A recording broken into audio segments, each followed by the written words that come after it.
Assalamualaikum warahmatullahi wabarakatuh. Berjumpa lagi dengan saya, Mariati Iskandar, SPD, calon guru penggerak Angkatan 10 dari UPTD SMP Negeri 33 Baru, Provinsi Sulawesi Selatan.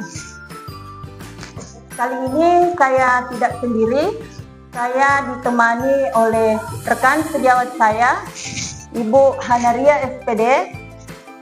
Beliau mengajar mata pelajaran IPS di UPTD SMP Negeri 33 Baru. Assalamualaikum, Bu.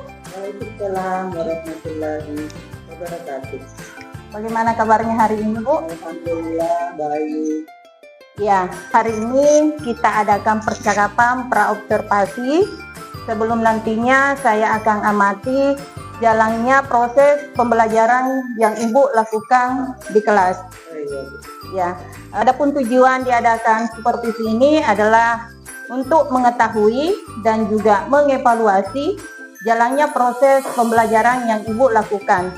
Dan kenapa hari ini kita melakukan percakapan praobservasi sebagai persiapan awal sebelum nanti Ibu melakukan kegiatan pembelajaran di kelas, supaya nantinya Ibu lebih siap dan lebih percaya diri sehingga memberikan pembelajaran yang terbaik bagi siswa, Bu.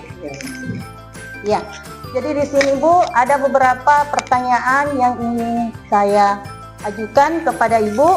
Boleh, Bu? Ya, bisa. Ya, ini mengenai tujuan. Kira-kira apa tujuan pembelajaran yang Ibu ingin capai? Sesuai dengan materi yang akan saya ajarkan nanti, yaitu menghubungkan kondisi geografis Indonesia dengan kondisi sosial budaya. Jadi tujuan yang akan kita harapkan, yang saya akan harapkan capai pada proses pembelajaran nanti adalah menganalisis hubungan kondisi geografis Indonesia dengan kondisi masyarakat Indonesia. Itu tujuan pembelajaran yang ingin saya capai, yang akan dilaksanakan dalam 1 kali pertemuan 2 kali 45 menit. Ya, jadi itu tujuan tadi ya, Bu. Kemudian bagaimana dengan area pengembangan yang akan Ibu capai?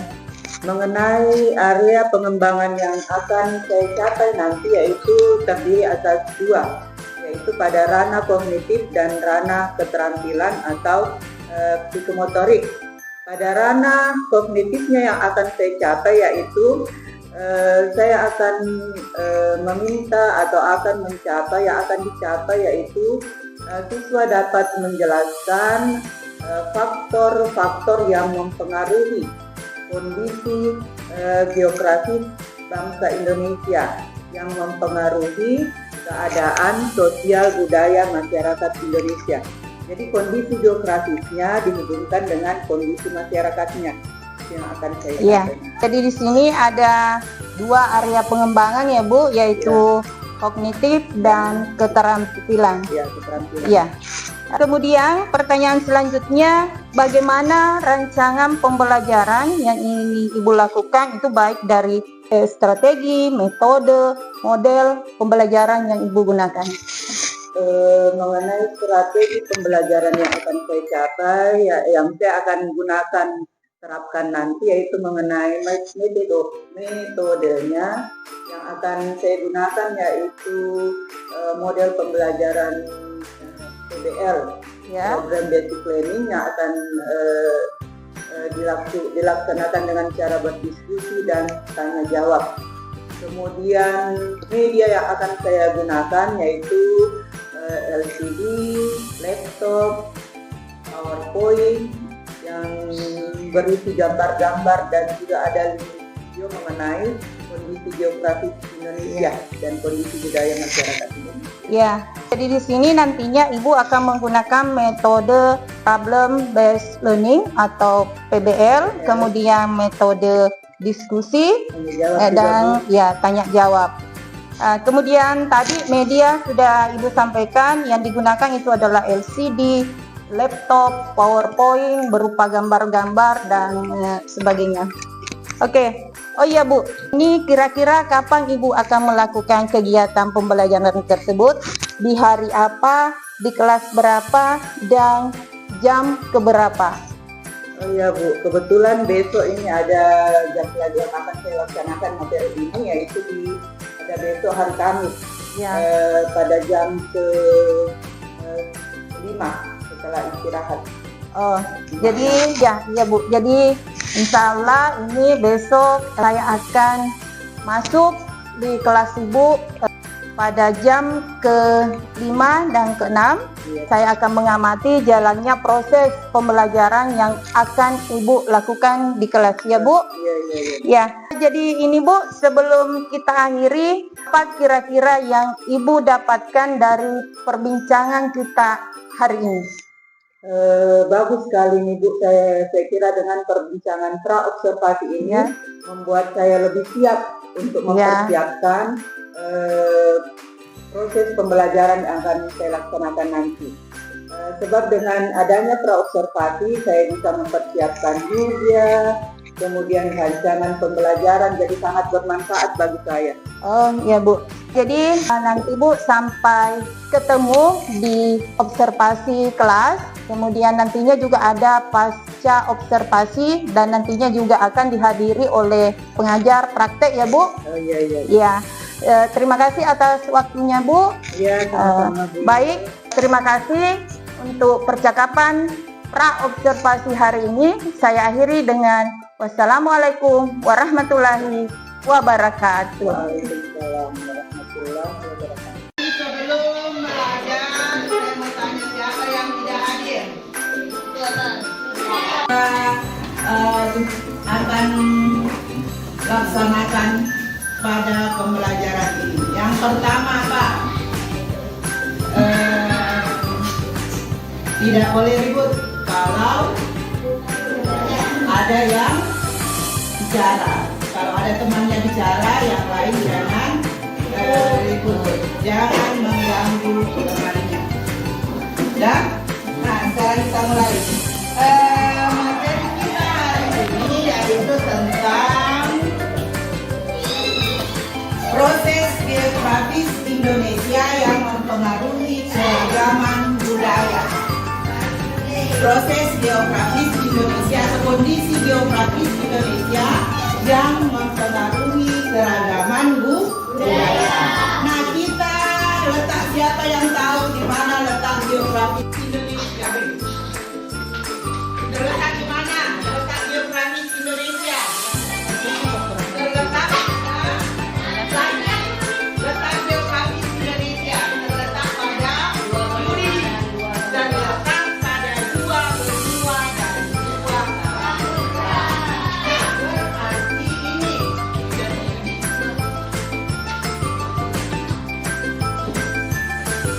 kita terletak pada dua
pinggir pantai. Makuka. Hasil budayanya seperti bukan. Yang membuat pekat. Ini sudah namanya hubungan antara kondisi geografis dengan hasil kebudayaannya. Misalnya tadi di pinggir pantai, bagaimana kondisi geografisnya? Tadi di bawah Salo, Ilyas, itu tinggal di pinggir pantai. Kondisi geografisnya adalah pantai. Nah, apa yang dilakukan masyarakat di sana? Misalnya Makuka. Apa itu Puka? Jala. Nah, jala itu adalah hasil kebudayaannya. Inilah hubungan antara kondisi geografis dengan budaya masyarakat setempat. Coba perhatikan ini.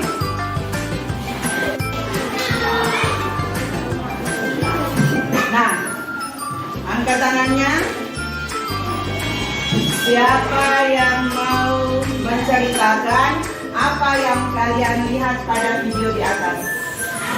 Apa yang kalian lihat pada video di atas? Apa menurut kalian? Yang kalian kan sudah lihat video. Apa yang kalian lihat? Lihat? Seni budaya apa? Budaya bahasa daerah. Bahasa daerah. Apa?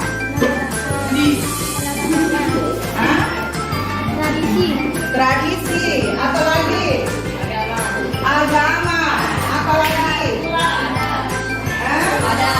Adat istiadat. Apa lagi? Tarian daerah. Bahasa daerah. Nah, ini menunjukkan bahwa Indonesia itu mempunyai keragaman. Keragaman apa? Keragaman budaya, keragaman agama, suku. Ini yang disebut dengan Bhinneka Tunggal Ika. Nah, kenapa Indonesia mempunyai keragaman? Ini salah satunya yang mempengaruhi itu adalah bentuk topografinya atau bentuk muka buminya. Kita tadi contohnya siapa tadi ya? Ilyas memberi contoh. Misalnya masyarakat yang tinggal topografinya di pinggir pantai. Nah, bagaimana keadaan budayanya?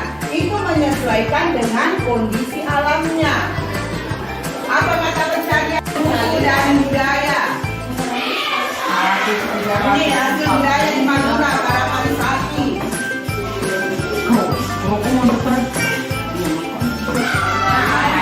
Budaya juga ini. Bagaimana? Masyarakatnya lebih orangnya lembut-lembut, caranya berbicara. Yang tinggal di gunung atau tinggal di pantai? Gunung. Kalau di gunung bicaranya apa? Mengapa? Suasananya apa? Ada.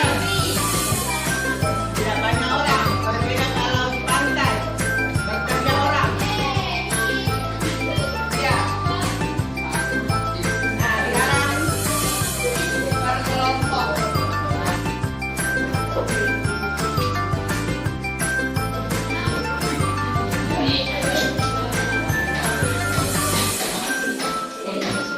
Nah, itu yang pertama, kelompok satu.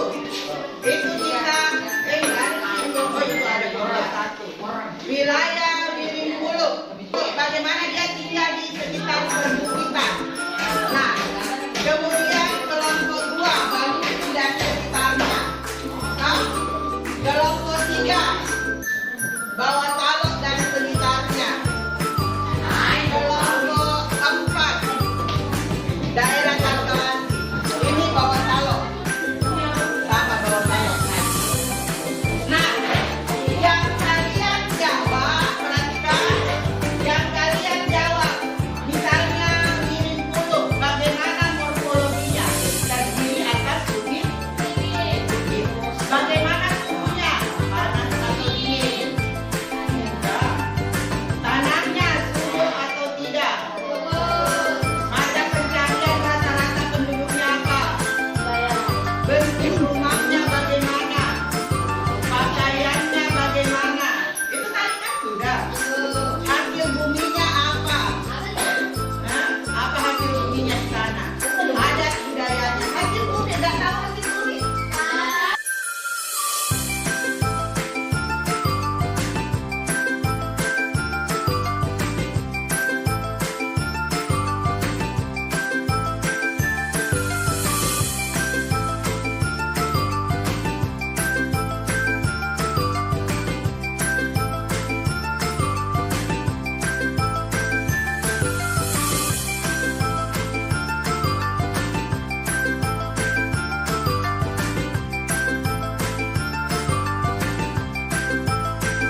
Orangnya sakit, sudah naik di atas. Yang lain perhatikan. Kondisi morfologi pegunungan, suhu panas, tanah, subur, dan daya pegunungan, masa pencarian, pegunungan, dan pertanian, rumah, seperti biasa, pakaian, kulit, makanan, dari perpustakaan kampus, mesin bumi, jagung, kacang, tomat, kilo, juga, ada di dalam Tepuk tangan untuk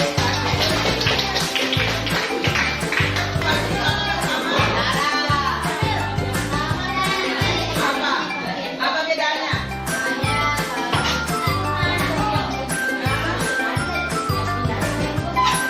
Apa bedanya? Bisa apa bedanya tadi? Rumah. Kalau rumahnya tadi apa tadi?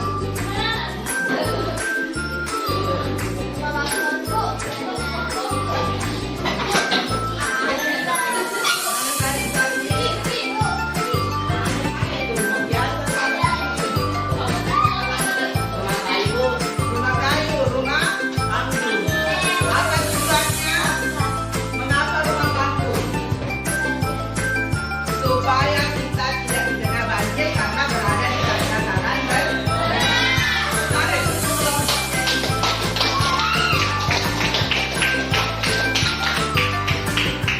Kalau rumahnya laut, gimana?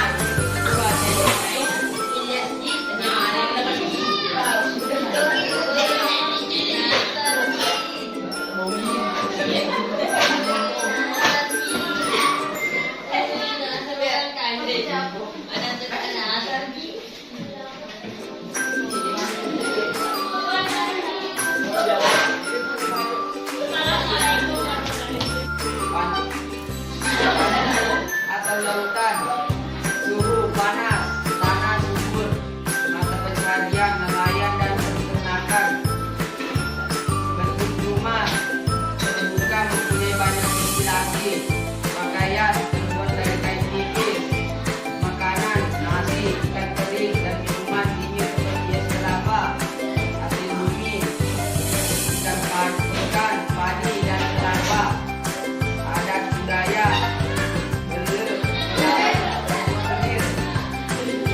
Tepuk tangan untuk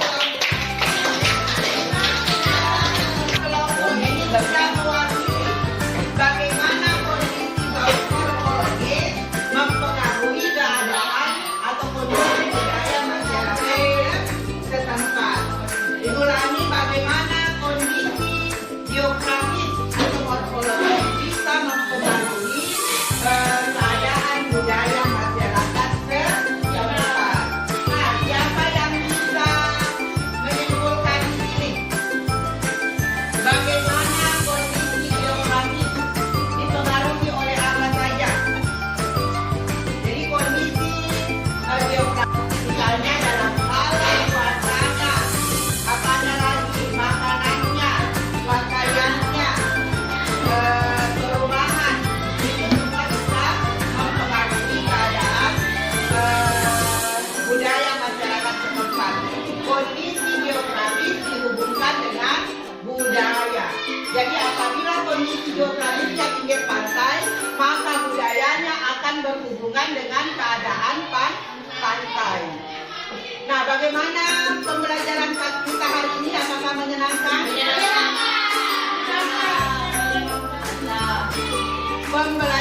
Untuk pembelajaran selanjutnya, Ibu kasih tugas tentang sumber daya alam di Indonesia.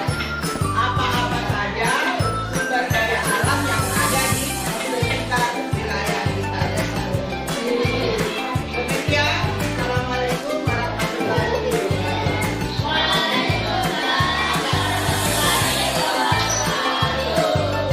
Assalamualaikum warahmatullahi wabarakatuh. Berjumpa lagi dengan saya Mariati Iskandar, calon guru penggerak angkatan 10 dari UPTD SMP Negeri 33 Kabupaten Baru, Provinsi Sulawesi Selatan. Kali ini saya tidak sendiri, Saya ditemani oleh rekan sejawat saya, Ibu Hanaria SPD, sebagai guru yang diobservasi, dan pengajar praktik Bapak Rasetan SPD MPD. Assalamualaikum Bapak Ibu. Waalaikumsalam warahmatullahi wabarakatuh. Bagaimana kabar hari ini? Alhamdulillah. Ya, alhamdulillah. Baik Bu, hari ini kita akan melakukan pasca observasi yang merupakan tahapan akhir dari supervisi akademik yang sebelumnya kita sudah melakukan praobservasi, kemudian dilanjutkan dengan observasi kelas yang kita lakukan, dan sekarang adalah pasca observasi. Adapun tujuan dari kegiatan kita hari ini adalah untuk merefleksi atau mengevaluasi sejauh mana proses pembelajaran yang sudah Ibu lakukan di kelas. Ini nanti ada beberapa hal yang ingin saya mintai informasi dari Ibu terkait dengan proses pembelajaran observasi kemarin. Boleh Bu? Ya.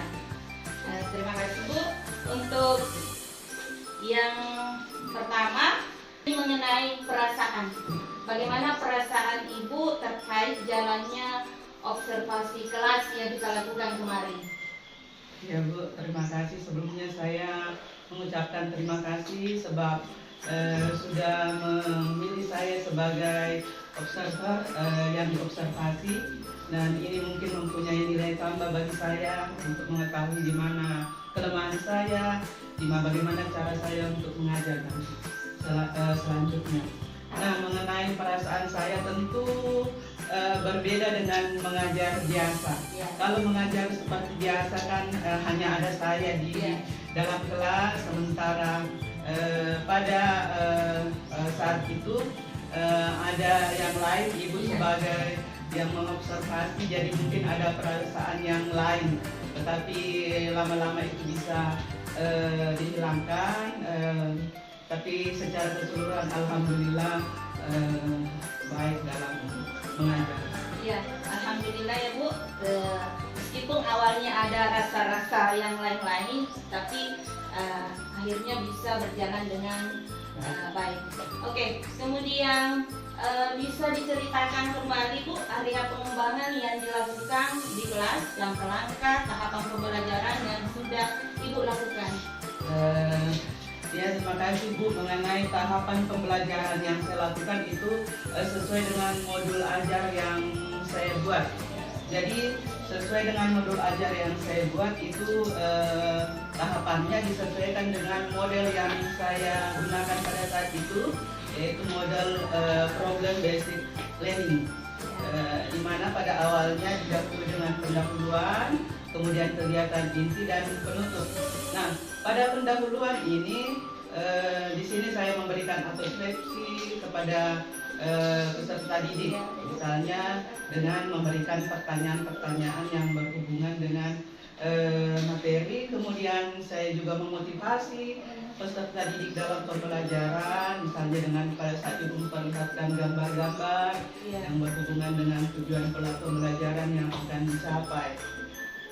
Setelah itu mungkin saya juga pada waktu itu memberikan pertanyaan pemantik untuk memasuki materi. Nah, pada tahap selanjutnya itu kegiatan inti. Di sini saya menggunakan model PBL tadi, problem basic learning, di mana tahapannya yaitu awalnya saya memberikan video untuk mencari masalah pada video tersebut. Anak-anak menganalisis masalah apa yang muncul, kemudian mencari apa data-data yang terkait dengan masalah yang muncul. Kemudian saya memberikan untuk menyelesaikan masalah tersebut, saya memberikan LKPD untuk dikerjakan. Nah, kemudian nanti mempresentasikan hasil dari diskusinya. Dan pada tahap penutup itu saya berikan asesmen berupa pertanyaan-pertanyaan, juga ada quiz pada waktu itu. Ya. Dan pengembangannya Bu, saya pada waktu itu yang saya ambil yaitu pada ranah pengetahuan dan keterampilan. Ya. Nah itu jadi di sini tadi Ibu mengatakan bahwa area pengembangan itu pengetahuan dan keterampilan, kemudian menggunakan model pembelajaran PBL, problem based learning, kemudian tahapannya tadi itu ada pendahuluan, kemudian inti dan penutup. Baik Bu, menurut Ibu sejauh mana area pengembangan, apakah sudah berhasil Ibu lakukan atau masih ada yang kurang optimal? Ya, Bu, terima kasih.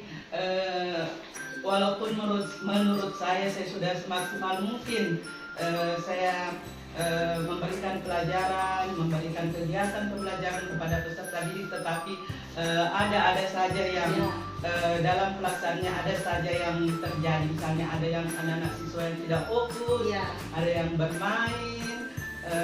Ya ini yang menjadi kendala dan bagaimana saya menghadapi siswa tersebut. Jadi ada peserta didik yang bermain-main, tidak fokus pada kelompoknya, ada mengganggu, jadi ya itu yang saya. Iya, itu tadi Bu, jadi ada meskipun kita sudah melakukan, tapi ada saja kekurangan dan kendalanya. Contohnya tadi misalnya ada anak yang tidak fokus, ada yang main-main. Mengapa hal tersebut bisa terjadi? Ada yang tidak fokus, ada yang main-main. Bagaimana? Iya Bu, mungkin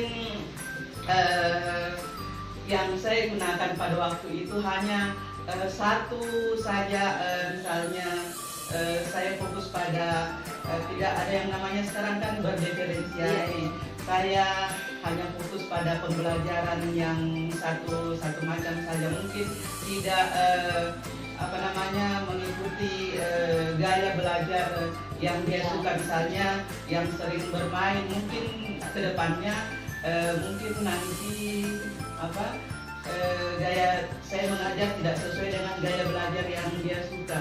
Misalnya ada yang suka dengan ceramah, ada yang suka dengan menonton visual, ada kinestetik. Jadi itu mungkin yang kendalanya, tidak disesuaikan dengan gaya belajarnya yang dia suka. Ya, jadi menurut Ibu kendala yang dihadapi adalah karena memberikan pembelajaran yang tidak sesuai dengan gaya belajar siswa. Ya.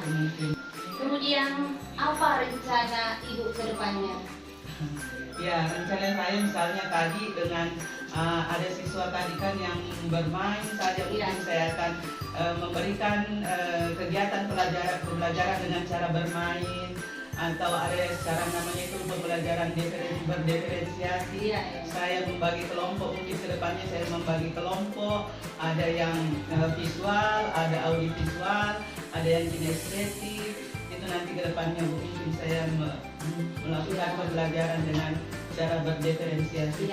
Bagus sekali Bu, rencana kedepannya itu akan melakukan yang berdiferensiasi, kemudian memberikan pembelajaran yang sesuai dengan gaya belajar siswa, yang audiovisual dengan kinestetik, begitu Bu?